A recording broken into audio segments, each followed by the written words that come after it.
أعوذ بالله من الشيطان الرجيم. بسم الله الرحمن الرحيم.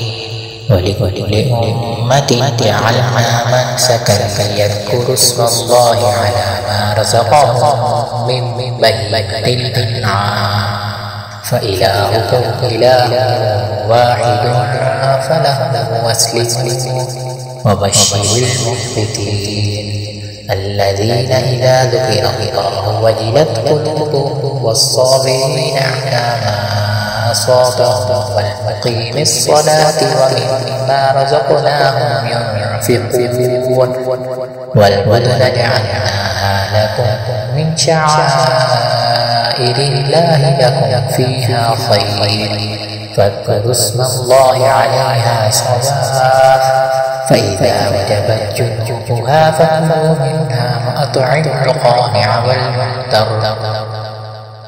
كذلك سخرناها لكم لعلكم تشكرون. لن ينال الله لحومها ولا دماؤها ولكن يناله التقوى منكم كذلك سخرها لكم لتكبروا الله على ما هداكم وبشر المحسنين. إن الله يدافع عن الذين آمنوا إن الله لا يحب كل خوان كفور.